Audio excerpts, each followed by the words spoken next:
Greetings, my dear viewer. This is a channel about marital infidelity and about the consequences if one spouse starts to cheat on the other. If you, as well as I do, support true family values and condemn cheating, then subscribe to the channel and give this video a like. Let's get started. For the last 20 minutes, he had silently watched his captivating wife move gracefully across the ballroom floor, her steps so impeccably timed that as the clock struck midnight, she was positioned at the farthest point from him.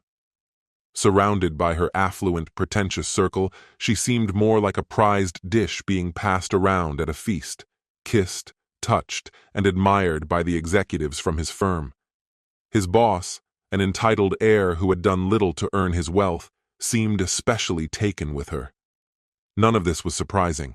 For the past 2 years, the company's New Year's Eve celebration had followed this same humiliating pattern. The first time, he chalked it up to the intoxicating effects of champagne, but last year had left no room for doubt, compelling him to make plans. A light tug at his sleeve drew his attention. Turning, he found Rebecca, his wife's closest confidant and partner in crime, standing beside him. "Happy New Year, Kyle," she chirped, leaning in for her customary half-hearted kiss on the cheek. He barely acknowledged the gesture, stepping back to meet her gaze. Usually brimming with smugness, as if her aristocratic lineage granted her some innate superiority, Rebecca's expression tonight carried an unusual mix of discomfort and pity. "Kyle, don't be so stern," she said softly, her tone almost pleading. "It's just a silly tradition. She's only sharing a few harmless kisses. She'll come back soon, and everything will be fine. You know she loves you." He scrutinized her, unimpressed by the platitude.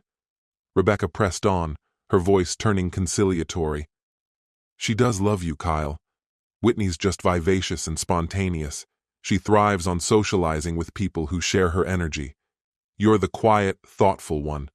She needs that balance. Spending time with them only makes her value you more."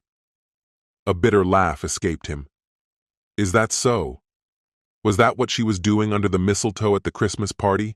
Because I saw her kissing every senior executive in her office. And now, here she is again, dancing, kissing, and cozying up to my colleagues. So, by your logic, the more she gets close to everyone else, the more she appreciates me?" Rebecca flinched. "You're misinterpreting—" "Am I?" he interrupted. "Does her appreciation include making out with George, the guy she knows I can't stand? Is this her unique way of showing love, since she's well aware of how much I despise him?" Rebecca's face turned crimson as she looked away. "Kyle, please. I know this is difficult, but for the first time in 5 years, Rebecca, I actually understand," he said, cutting her off. "I really do." Without waiting for her response, he strode to their table and retrieved a large, brightly wrapped package from his briefcase. Taking off his wedding ring, he tied it securely to the ribbon atop the gift. Then he turned back to Rebecca, his expression calm and resolute. "Give this to Whitney when she's done charming the crowd. Wish her a happy new year from me. I hope 2025 brings her everything she truly deserves." "Kyle, wait!" Rebecca grabbed his arm, her voice desperate. "Don't leave. I'll bring her back. She's just had too much champagne again. She needs you to take her home." "No, Rebecca, she doesn't." His tone was steady, almost serene. "She's been here all day, preparing for this spectacle. She has her own room, her own car, and more than enough admirers to look after her.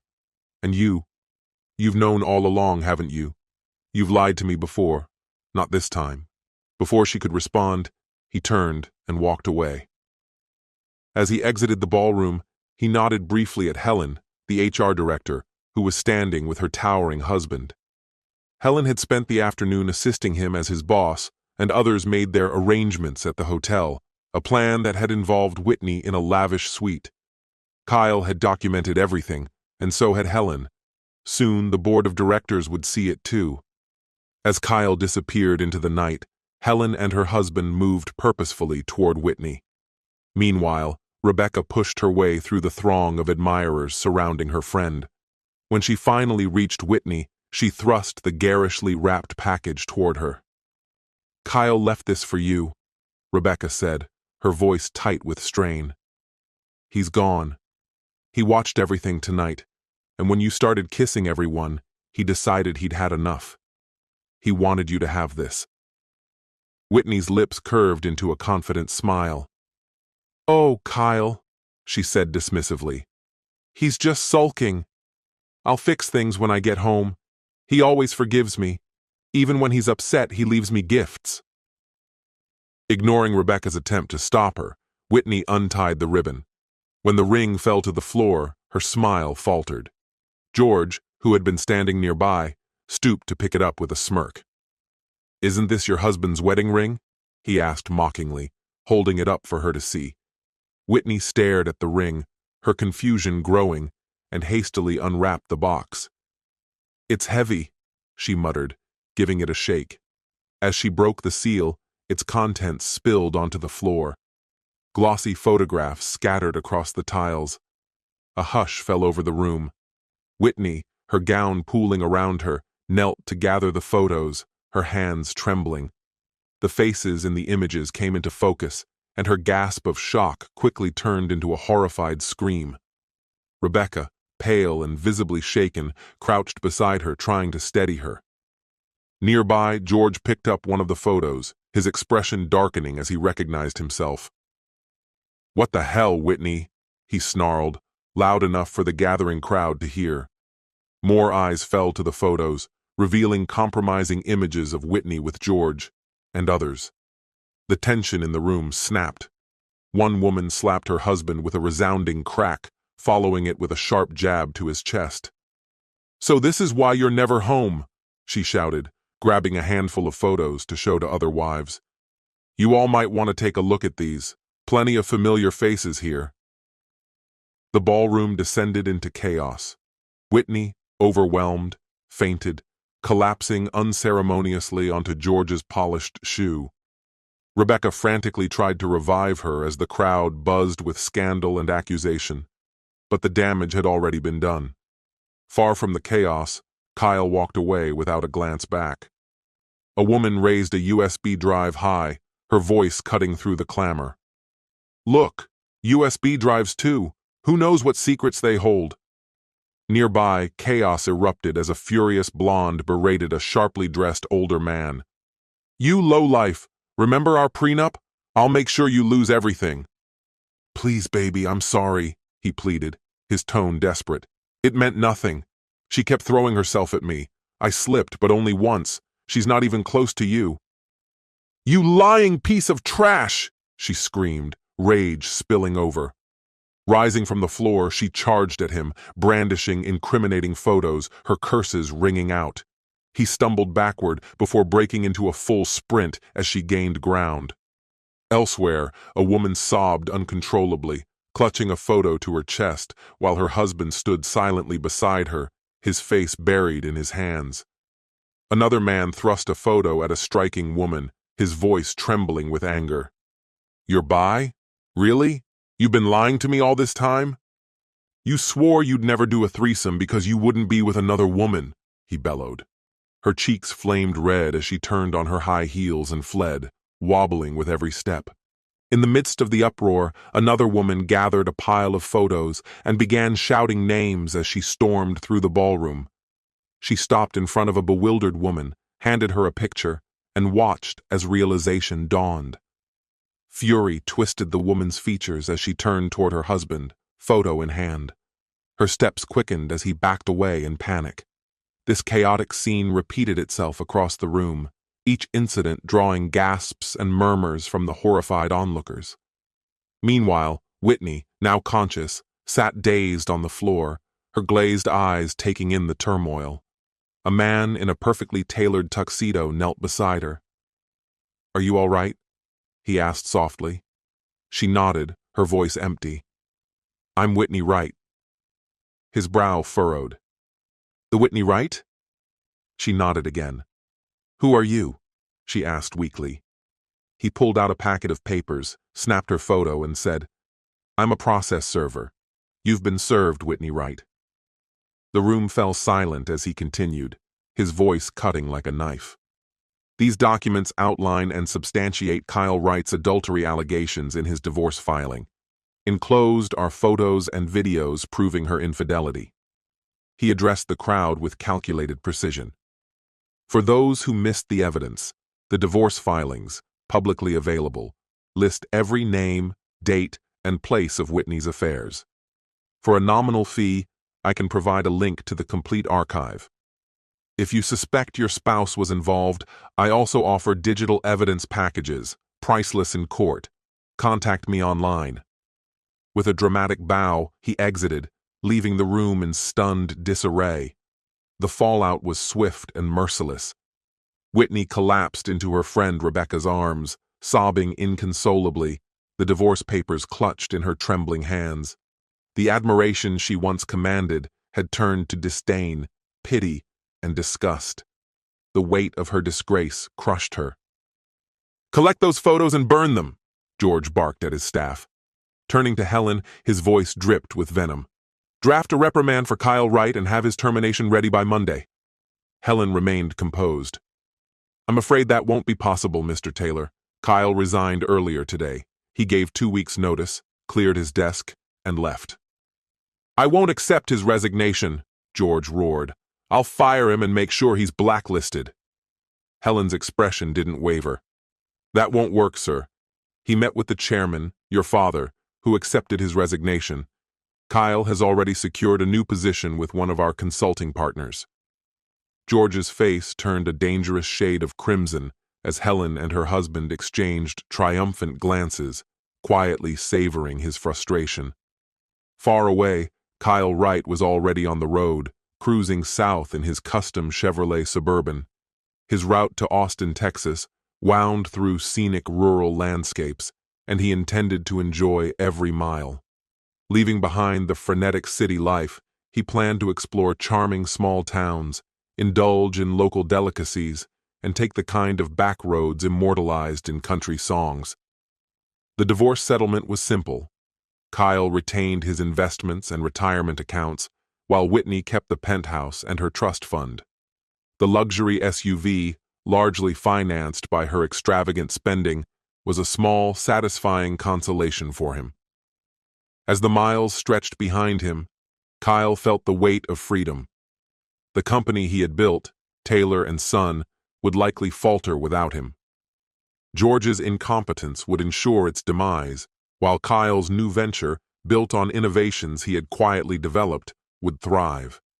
The thought of George's downfall brought a satisfied smirk to his face. Whitney, meanwhile, was unraveling. Back at Rebecca's house, she dissolved into tears once more, realizing her carefully rehearsed excuses were futile. She had planned to tell Kyle her affairs were meaningless, mere tools to strengthen their relationship or further their mutual goals. But even she knew how hollow that sounded. Kyle had been steadfast in his commitment to their marriage. Forgiveness was not an option. As Kyle embraced his newfound freedom and brighter future, Whitney faced the wreckage of her choices. Her once glamorous life was crumbling around her, piece by irreparable piece.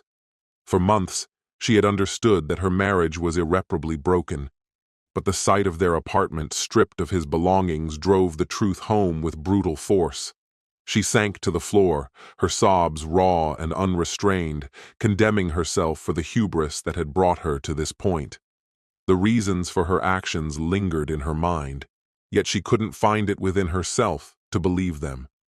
She had never truly anticipated consequences, and even if they came, she had assumed her gentle, naive husband would pardon her.